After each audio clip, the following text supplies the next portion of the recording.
귀한 것이 없는 줄 믿습니다. 오늘 2024년도 어린이 주일입니다. 2부 예배로 드리고 있고, 어린이를 대상으로 또 주제로 설교를 해야 되는데, 지난주 힘이 필요합니다 첫 번째 말씀을 했고, 또 고민을 하다가 오늘까지 힘이 필요합니다 두 번째 말씀을 전해야 되겠다는 마음이 들어서 오늘 힘이 필요합니다 두 번째 시간으로 갔습니다. 우리 대한민국 사람들 참 열심 있는 사람들입니다. 열정 있는 민족입니다. 열심히 합니다. 어렸을 적부터 듣던 많은 이야기들이 뭐냐면 열심히 해라 그럽니다. 저도 또 사람들한테 열심히 하십시오 그 얘기를 합니다. 우리 부모님들이 열심히 일했습니다. 그런데 열심히 하다 보니까 방향이 잘못된 적이 있다는 것을 깨닫게 됐습니다. 그래서 배워야 된다. 배워야 된다. 알아야 열심히 하는 게 결과가 있다. 그래서 열심히 배우기 시작했습니다. 그래서 대학이 많이 생겨났고 또 자식들을 많이 가르치려고 했습니다. 내가 배운 것보다 자식이 더 많이 배우기를 원하고, 내가 못 배웠으니까 자식만은 좀 잘 배워서 똑똑해서 그래서 좀 잘 살았으면 좋겠다. 이것이 우리들의 마음들이었습니다. 그런데 디모데후서 3장 1절과 7절에 보시면 이런 말씀이 있습니다. 너희는 이것을 알라. 말세에 고통하는 때가 이를 것이다 하면서 항상 배우나 끝내 진리의 지식에 이를 수 없다 했습니다. 말세에 이르게 되면 사람들이 열심히 배웁니다. 열심히 배우나 항상 배우나 끝내 진리의 지식에 이를 수 없게 됐다라는 말씀을 하고 있습니다. 사람들이 열심히 배우고 똑똑해졌지만, 그리고 열심히 삶을 뒤돌아보고 나니까 내가 헛똑똑이로 살았구나, 내가 인생을 헛살았구나 라고 하는 이야기를 한다는 겁니다. 나는 누구보다도 지혜롭고 참 잘 살았다고 생각했는데 시간이 다 흐르고 나니까 내가 어리석게 살았구나, 내가 미련하게 살았구나 라는 것을 우리가 깨닫게 된다 이 말입니다. 40대인 저에게도 내 지난날을 보나보니까 내가 어리석게 살은 시절들이 있었고 참 후회스럽게 살은 시간들이 있습니다. 그때마다 여러분 생각하면 정말 비참합니다. 마지막 때에 말세에 고통하는 때가 이를 수밖에 없죠. 왜? 사람들이 최선을 다해서 열심히 배우지만 끝내 진리의 지식에 이르지 못하는 겁니다. 무슨 말이냐? 어리석게 살다가 세상을 떠난다는 겁니다. 미련하게 살다가 세상을 떠난다는 겁니다.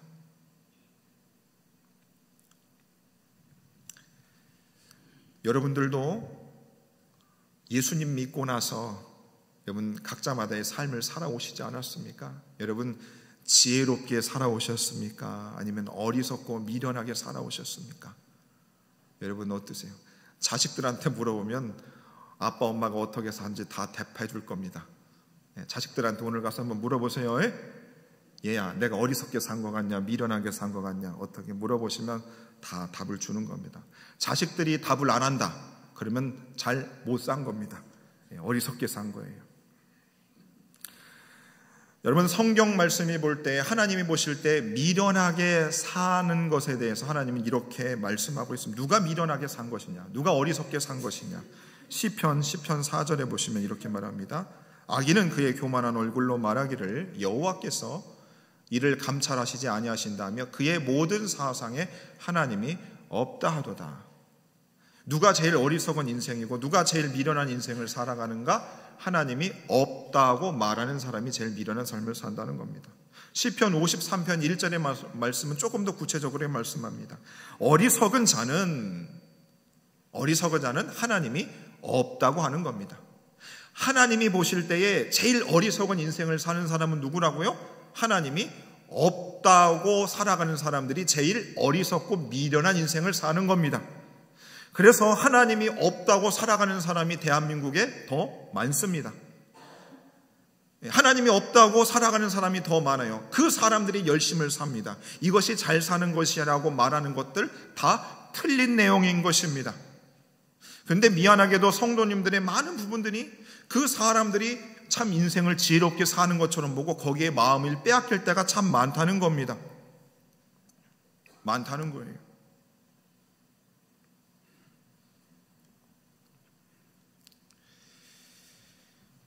그래서 어리석은 자는 누군가? 하나님이 없다고 사는 사람이 제일 미련한 사람입니다. 가장 지혜롭지 못한 것이죠. 그래서 여러분, 불신자들이 무덤 앞에서 그렇게 우는 겁니다. 후회하는 것입니다. 목사님이 다 그들 죽는데 가봤어요? 아니요, 다 안 가봐도 압니다. 성경이 그렇게 말씀합니다. 지혜롭지 못한 인생이죠. 반드시 후회하는 인생이 되는 겁니다. 자, 하나님이 없다고 살아가니까 어떻게 돼요? 인류는 하나님의 원래 자녀들이었습니다. 피조물이에요. 그분의 돌봄 속에 살아가는 겁니다. 근데 스스로 하나님 없다라고 말하는 것은 뭡니까? 나 아버지 없어, 나 어머니 없어. 뭐예요? 고아로 산다는 겁니다. 자기 발로 자기가 집을 뛰쳐나가는 겁니다. 자기 발로 자기 집 뛰쳐나가는 사람 치고 잘 되는 사람이 없습니다. 거의 없지요. 하나님이 없다고 말하는 사람 치고 누가 잘된 인생이 어디 있습니까? 데려와 보십시오. 없습니다. 여러분들도 인생을 제법 살아서 이제 속지 않지 않습니까? 그렇죠? 이렇게 사는 게 제일 잘 사는 거니까 이렇게 TV 속에서 나와서 말하는 사람, 대통령이 말하는 것, 교수들이 말하는 것, 어떤 전문가들이 말하는 건 여러분 믿으십니까? 이렇게 사는 것이 잘 사는 거예요. 믿지 않지 않습니까? 하나님이 없다고 말하는 사람이 말하는 것은 여러분 어리석은 말인 것입니다. 지혜롭지 못한 말인 것이죠. 그러면 저와 여러분들은 하나님이 있다고 믿는 사람들입니까? 여러분 하나님 있다고 믿으세요? 하나님 의식하면서 여러분 살아가고 계십니까? 아니요. 교인들 중에는 하나님 없다고 생각하며 사는 사람들이 있는 것 같습니다.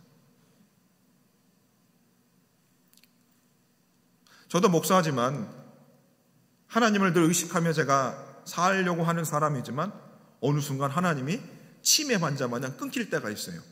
내가 하나님을 의식하지 않고 내 마음대로 사는 30분, 1시간, 몇 시간의 시간 속에 있으면 제가 막 상상의 나래를 펼치는 겁니다. 야, 어때 분양을 좀 아파트를 받아봐야 되나, 땅을 사야 되나, 이런 쓸데없는 생각을 하는 겁니다. 목사인데도. 하나님이 없다고 하는 그 순간에 정말 이상한 생각들을 참 많이 하더라 이겁니다. 저만 그런가요? 여러분들도 그런 경험 안 해보셨어요? 거룩하신 우리 에덴교회 성도님들. 그럼 제일 어리석고 미련한 사람이 누군지 압니까?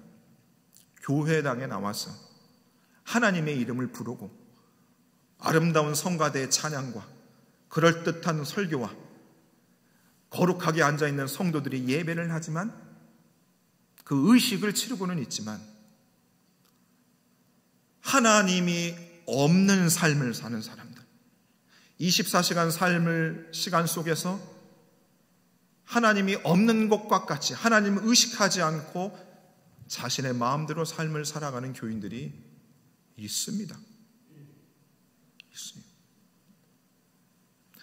자, 하나님을 없다라고 고백하며 사는 사람들은 반드시 후회를 할 것이고 하나님이 없이 교회 생활을 하는 성도들에게도 역시 하나님 없이 살아가는 고아와 과부와 나그네와 같은 인생을 살아가는 겁니다. 뭐냐? 처량하게 보일 뿐인 것입니다. 성도님들이 제 앞에서 멋지고 아름다운 모습으로 다가오셔도 제 눈에 그분이 하나님을 의식하지 않고 하나님 없는 사람처럼 살아가면 제가 그분을 볼 때마다 굉장히 불쌍하게 보입니다. 저한테 맛있는 식사를 대접을 하셔도 참 씁쓸합니다. 음식이 쓰다고요. 가슴이 아픕니다. 저려오는 겁니다. 그래서 여러분, 하나님이 없다고 생각하고 하는 사람들의 인생을 여러분 그리 본받을 이유가 없습니다.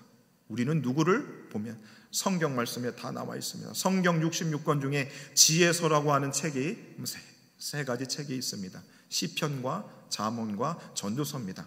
자, 잠언 31장 통틀어서 요절이 되는 말씀이 잠언 1장 7절 말씀입니다. 한번 볼까요?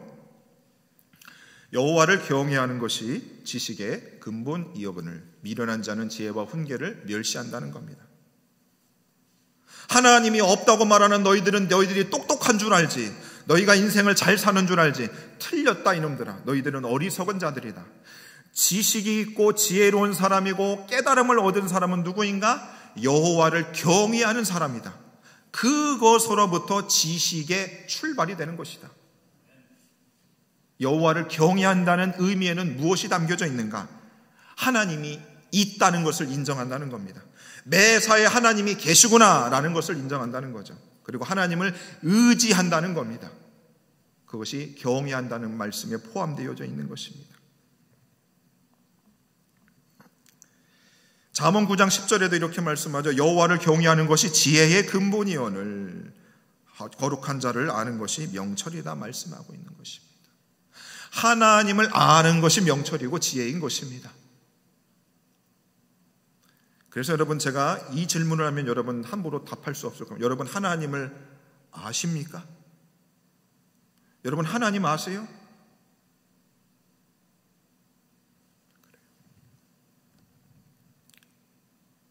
무서운 질문인 거죠. 진짜 하나님을 압니까? 그러면 그 뒤에 근데 왜 그렇게 사세요? 이렇게 되는 거죠. 진짜 하나님이 있다는 것을 알면 어떻게 이렇게 함부로 인생을 삽니까? 밤마다 술 취해서 길바닥에서 누워 자는 그 사람들처럼 어떻게 그렇게 삽니까? 하나님이 있다고 하는데. 여러분들의 속이 제일 뒤틀릴 때가 언제입니까, 여러분? 목사님들이 강단에서 진리라고 선포하고 그렇게 살지 않을 때 여러분 속이 뒤집어지잖아요. 어쩜 그럴 수가 있냐고.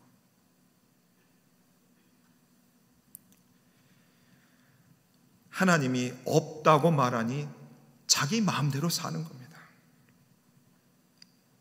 하나님이 있는데도 없다고 덮어버리는 거죠.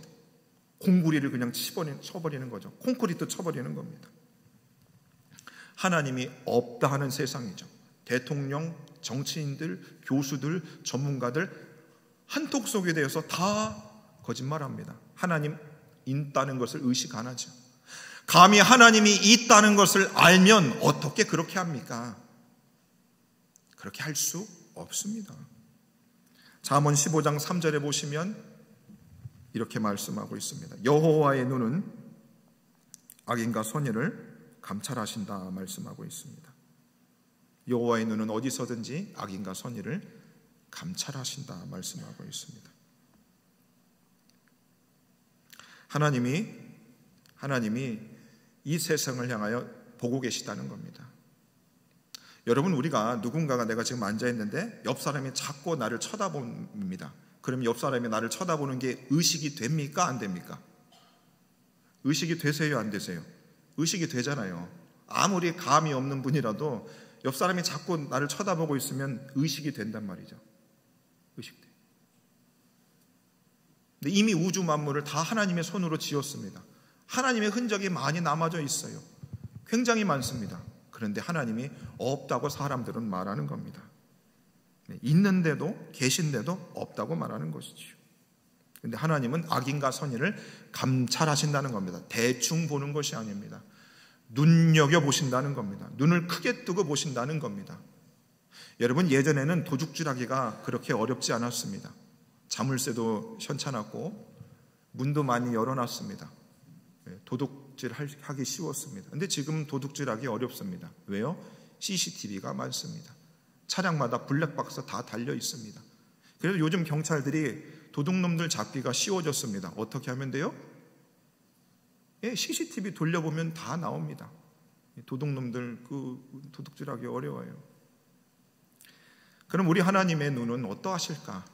CCTV보다 더 정밀하면 정밀하지 그분의 눈을 피할 수 있는 곳은 없을 것입니다. 왜 사람들이 눈치를 보게 될까요? 여러분, 눈치 안 본 사람이 어디 있어요? 다 눈치 우리가 보지 않았습니까? 눈치를 왜 보게 됐는가?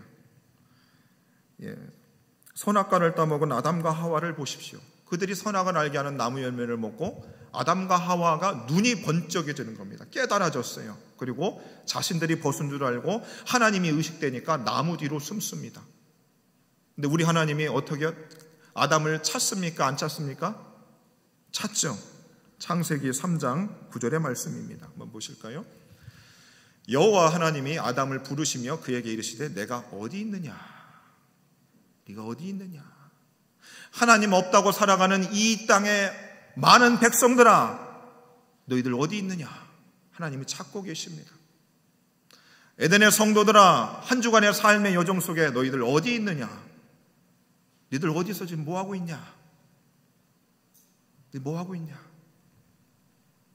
찾고 있습니다. 3장 10절에는 이렇게 말하죠. 이르시되 내가 동산에서 하나님의 소리를 듣고 내가 벗었으므로 두려워 숨었습니다. 아담은 하나님이 있다는 걸 알고 있었어요. 하나님의 소리로 들었던 사람입니다. 하나님이 의식됐던 사람이에요. 그래서 어떻게 해요? 두려워서 숨었답니다. 요놈의 새끼, 어디를 숨냐? 하나님과 인간의 숨바꼭질이 시작이 된 것입니다.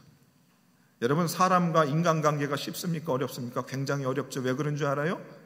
이 죄를 가지고 자꾸 숨기니까 자꾸 나를 숨기잖아요. 그치요? 근데 진리의 말씀은 자꾸 드러내는 것입니다. 드러내는 거예요. 죄는 자꾸 숨기는 겁니다. 그러니 죄인들이 모여서 서로 만나서 야, 우리는 진짜 친하지? 진짜 친하지? 이럽니다. 그런데 다 숨겨놓는 것들이 있어요. 요것들 봐라. 다 숨겨놓는 겁니다. 너도 숨겼지? 그래, 나도 숨기고 있어. 이게 여러분 어려운 거죠. 이게 어려운 거예요. 남편들이 비상금 숨겨놓습니다. 아내들이 절망을 하는 겁니다. 이것과 살아야 되나 말아야 되나 의심이 드는 거죠. 피하는 겁니다. 하나님 의식 안 하고 없이 사는 거죠. 끊어버리는 겁니다.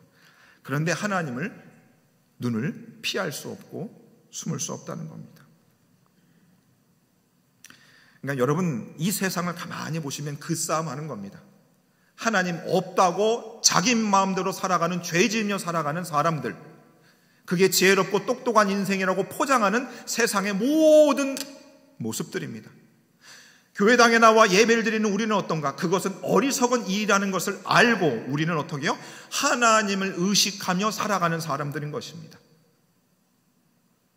그리고 내가 24시간 중에 하나님을 의식하지 않는 시간들이 점점 많아지면 그것을 좁혀가는 일들이 신앙생활을 통해서 점점 좁혀가는 겁니다.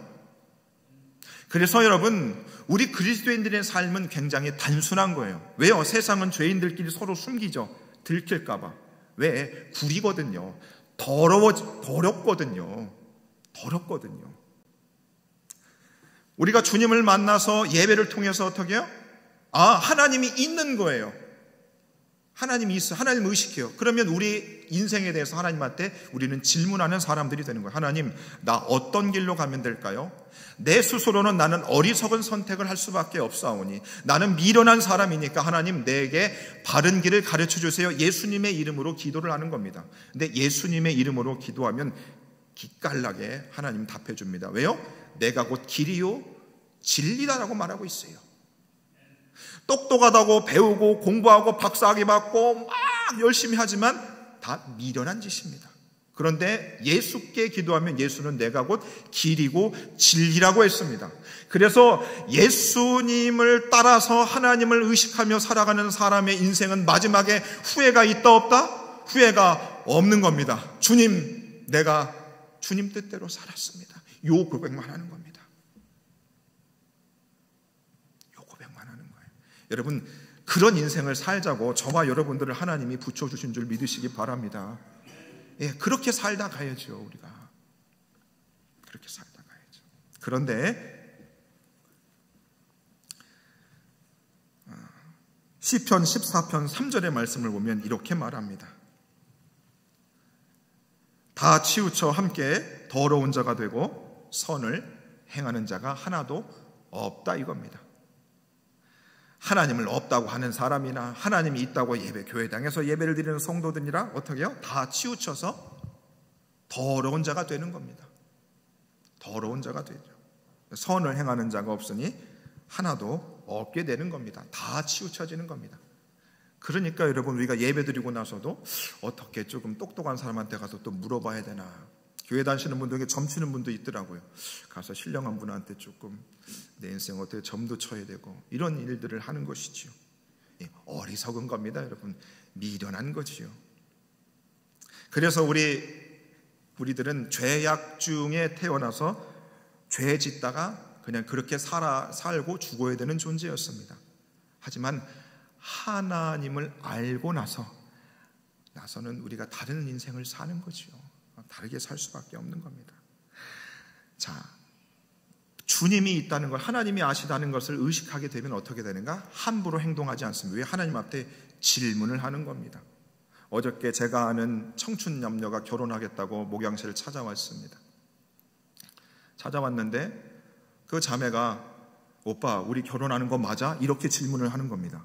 확신이 없는 것 같았어요. 그래서 두 형제자매한테 제가 이렇게 했습니다. 하나님한테 기도해. 기도하면 하나님 둘이 배우자인지 아닌지 확인해 주겠지. 예, 맞는 겁니다. 하나님이 있다고 의식하는 사람들, 왜? 내가 의식하고 싶지 않더라도 보세요.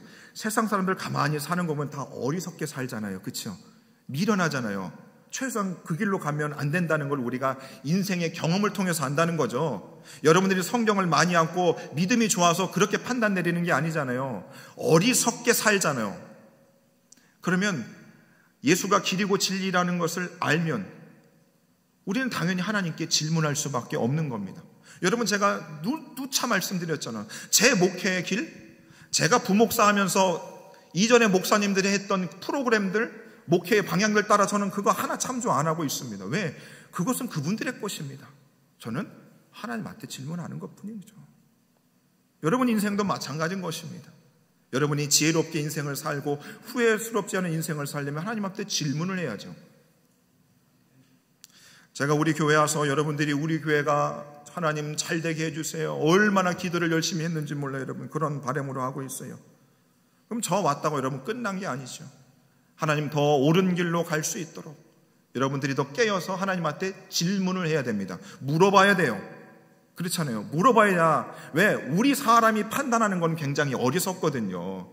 여러분들도 엄목사가 얘기해 주는 거, 여러분 엄목사님이 인생을 좀 덜 살아서 어리석은 판단을 내리는 것 같은데 이렇게 생각하시잖아요. 그러면 어떤 인생도 어리석으면 하나님 앞에 질문을 하고 하나님이 있다고 믿는 사람은 우리가 그렇게 물어봐야 되는데, 물어보는 행위가 기도인데, 여러분 제가 보니까 그렇게 많이 기도 안 하세요. 오늘 교회로 교회 문을 열어놓고 바울을 열어놨는데 기도하는 분이 거의 없어요. 여러분, 제가 책망하는 게 아닙니다. 여러분 어리석은 인생 살기 않기를 원하잖아요. 우리가 그렇잖아요. 우리가 더 이상 헤매면 안 되잖아요. 더 이상 방황하면 안 되잖아요. 시간이 없잖아요, 여러분. 그러면 안 되지 않습니까? 그러면 하나님한테 질문하는 게 당연한데 하나님한테 묻지를 않아요. 네. 그래서 여러분, 우리가 같이 더 마음을 모아야 하는 것이죠. 여러분이 어떤 거에 대해 판단을 내립니다. 그런데 여러분 기도하지 않는데 무슨 좋은 판단을 내리겠어요? 저한테 목사님, 우리 교회가 앞으로 나아가려면 이렇게 하셔야 돼요. 그럼 제가 속으로 뭐라고 그러세요? 기도 얼마나 하셨어요? 기도 얼마나 하셨어요? 기도 얼마나 하시고 저한테 질문하는 겁니까? 이렇게 제가 마음으로 묻지 않겠습니까?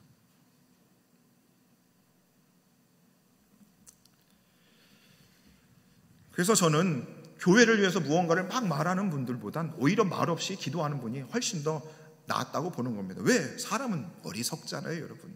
아니, 저도 어리석고 여러분도 어리석잖아요. 왜들 그러세요? 아사왕입니다. 오늘 역대하 16장 9절에 있는 말씀, 아사왕이 41년 동안 남유다를 통치했던 왕입니다. 그가 41년 동안 그에 대한 평가가 아주 훌륭했습니다. 열왕기상 말씀에 보시면 열왕기상 15장 14절에 아사에 대해서 하나님 이렇게 평가합니다. 다만 산장은 없애지 아니하니라. 그러나 아사의 마음이 일평생 여호와 앞에 온전하였으며. 아사 왕이 일평생 여호와 앞에 온전했다. 그가 하나님을 의식하며 살아갔었다. 그런데 그가 임기 5년을 남겨두고 그가 하나님을 의식하지 않는 인생을 살기 시작을 했어요. 그러니까 성경이 그의 허물을 덮어주고 있는 겁니다. 41년 중에 36년은 잘했어요. 5년은 잘 못했습니다. 그런데 그냥 성경이 하나님께서 불쌍히 여겨져서 얘가 평생토록 온전했다라고 그냥 덮어주셨습니다. 은혜로 그냥 덮어주셨어요.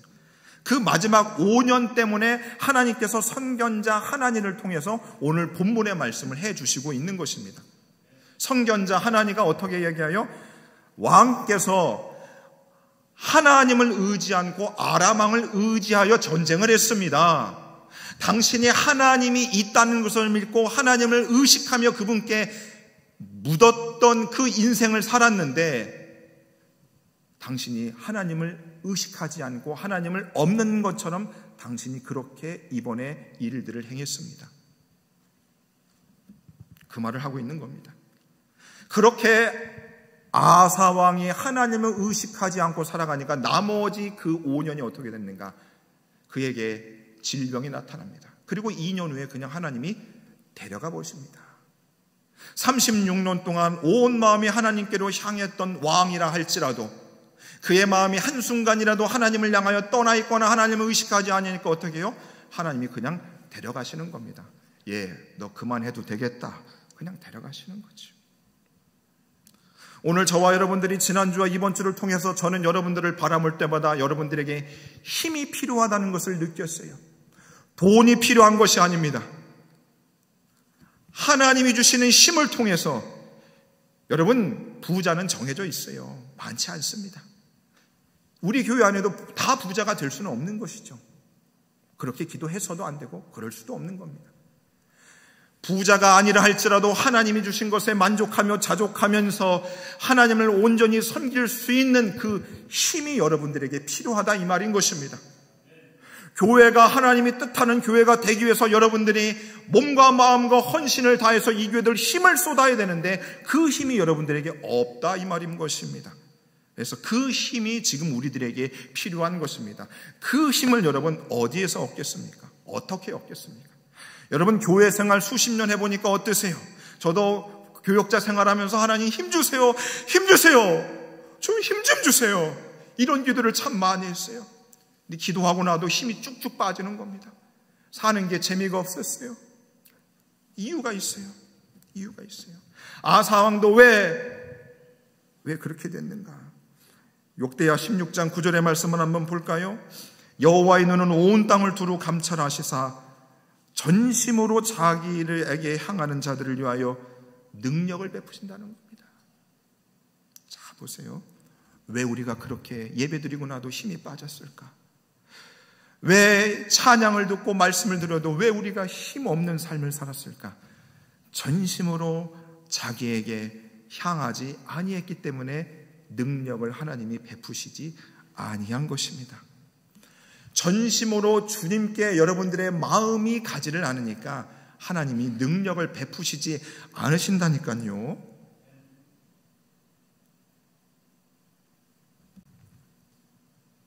그 참 간단한 방법이네요. 그렇죠? 왜 우리가 이렇게 힘없이 살았을까? 왜 이렇게 힘이 없었을까? 전심으로 주님께 우리의 마음이 향하지 아니했기 때문인 것입니다. 물론 한국교회에 속상한 게 뭐냐면 목사한테 잘하고 교회에 잘하고 다 잘하면 그것이 전심으로 하는 건 줄 알고 그렇게 해서 당하신 분들이 있어요. 그것과 그거는 큰 차이가 있는 거지요. 우리의 마음을 전심으로 주께로 향했을 때 그때 하나님이 힘을 주신다 한 것입니다. 하나님은 사람을 찾는다 하셨습니다. 하나님이 여호와의 눈은 온 땅을 두루 감찰하셔서 찾으십니다. 누구를 찾아요? 죄인을 찾는 것이 아니고 하나님을 찾는 사람을 찾는 겁니다. 하나님께서는 이와 같이 예배하는 자들을 찾으시느니라 말씀하고 있습니다. 예배하는 자들을 찾느니라. 이렇게 예배하는 사람들, 전심으로 다하여 하나님의 얼굴을 찾는 그 사람들, 그 사람을 찾으시고 그 사람의 눈과 우리 하나님의 눈이 마주쳤을 때 거기서 놀라운 능력이 나오는 겁니다. 우리의 인생의 힘도, 목회 사역의 힘도, 선교 사역의 힘도, 이 나라가 잘 되는 힘도 전심으로 하나님을 향하여 온전히 드려지는 사람으로부터, 거기서부터 여러분 힘이 나오는 것입니다. 여러분, 마태복음 7장 신약에 와서 우리 예수님이 우리가 너무나 잘 아는 말씀, 들었던 말씀 있습니다. 구하라 그리하면 너희에게 주실 것이요, 찾으라 그리하면 찾을 것이요, 문을 두드리라 그리하면 너희에게 열릴 것이니 구하는 이가 받을 거고 찾는 이가 찾을 것이고 두드리는 자에게 열릴 것이다. 그래서 여러분, 많이 구하셨지요? 찾으셨습니까? 많이 열리셨습니까? 어땠어요? 진짜 많이 기도했지요. 그런데 우리가 다 무엇을 위해서 많이 기도했냐면 마태복음 6장 31절과 2절에 보면 이는 다 이방인들이 구하는 것이라. 이방인들이 구하는 것들을 많이 구했어요. 무엇을 구했는가? 무엇을 먹을까? 무엇을 마실까? 무엇을 입을까? 그것을 우리가 많이 구했어요. 이방인들이 구하는 기도 제목을 우리가 한국교회에서 참 많이 했다 이 말입니다. 참 많이 했어요. 제가 여러분 헌금 기도할 때마다 여러분들의 사업장과 하는 일들의 축복을 위해서 제가 빕니다. 주일날 그 헌금 시간에는 마음껏 빕니다. 돈 없고 한 것이 얼마나 서러운 줄 알고 배우지 못한 서름이 얼마나 큰지를 알기 때문에 여러분들의 자녀들은 인류대학을 가고 여러분들이 경제적으로 풍성해지는 것을 위해서 간절히 기도하고 있습니다. 그런데 주중에 새벽에 기도할 때는 그런 기도 전혀 하지 않습니다. 이분들이 하나님을 더 찾게 해주십시오. 그 기도만 합니다. 여러분, 이방인들이 구하는 것을 우리가 구하고 정작 전심으로 하나님의 얼굴 구하는 기도를 안 하니까 우리가 힘이 없는 겁니다. 그래서 힘이 없다고요. 그래서 참된 빛과 소금의 사명을 우리가 감당할 수 없었더라고요.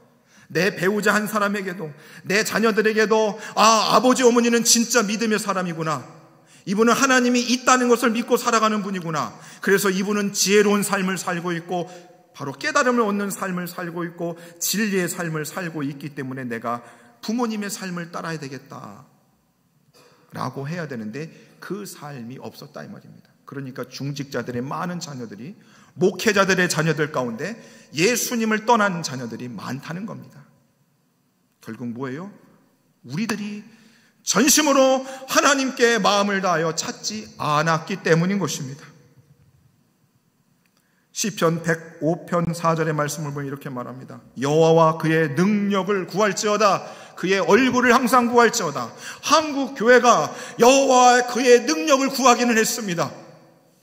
그래서 하나님이 대한민국 교회에 의리한 부동산을 주셨어요. 많은 성도들을 주셨습니다. 힘을 주셨어요. 그런데 뭐예요? 우리가 그 뒤에 기도를 하지 않은 거죠. 그의 얼굴을 뭐예요? 항상 구할지어다. 하나님의 얼굴을 항상 구하지 않았어요. 그래서 여러분, 미안하게도 우리가 예배를 드리고 나서도 목회자 얼굴에서도 성도들의 얼굴에서도 힘이 없는 겁니다. 여러분, 전심으로 주께로 향할 때에만 하나님이 우리에게 힘을 주는 거죠. 우리가 잘 알고 있는 히스기야입니다. 병에 걸렸어요. 하나님 앞에 간절히 기도해서 15년의 삶을 그가 연장받았습니다. 그가 하나님 앞에 이렇게 기도했습니다. 열왕기하 20장 3절입니다. 여호와여 구하오니 내가 진실과 전심으로 주 앞에 행하며 주께서 보시기에 선하게 행한 것을 기억하옵소서. 히스기야가 전심으로 하나님께 마음이 향했던 사람입니다. 그의 기도를 하나님이 들어주신다, 들어주시지 않는다? 들어주신 것입니다. 능력을 베푸셨습니다. 15년의 생명을 연장시켜 주신 것입니다. 20세기에 유명한 목회자셨던 A.W. 토저라는 목사님이 있습니다. 한국 땅에도 그분의 책이 수십 권 번역됐는데 그분이 쓴 책의 근간이 되는 첫 번째 책이 무엇이냐면 책의 제목이 하나님을 추구함입니다. 하나님을 추구함이라고 하는 책이 첫 번째로 쓰여집니다. 그 책이 그분이 쓰신 책의 근간이 됐습니다. 전심으로 하나님을 향한 마음, 그것으로 그분이 하나님께 쓰임받은 것이죠. 여러분, 우리 교회 엘리베이터 보시면 엘리베이터에 예수 중독자라고 하는 글을 제가 하나 게시를 해놨는데 혹시 보신 분 있으세요? 작년 연말부터 제가 게시를 해놨어요. 물론 지금은 청년부 아마 그 예배 뒤로 가서 지금은 없을 수 있습니다. 손영원 목사님 예수 중독자라고 하는 글을 쓰셨습니다. 나 예수 중독자 되어야 하겠다. 술 중독자는 술로만 살다가 술로 인해 죽게 되는 것이고, 아편 중독자는 아편으로 살다가 아편으로 인해 죽게 되나니 우리도 예수의 중독자 되어 예수로 살다가 예수로 죽자. 우리의 전 생활과 생명을 주님 위에 살면 주같이 부활된다. 주의 종이니 주만 위에 일하는 자 되고 내일 되지 않게 하자. 왜 손영원 목사님이 자기 아들 죽인 그 원수를 양자 삼을 수 있었는가? 도대체 그 힘이 어디서 나왔는가? 저는 사실 예전에 믿지 않았어요. 말도 안 되죠.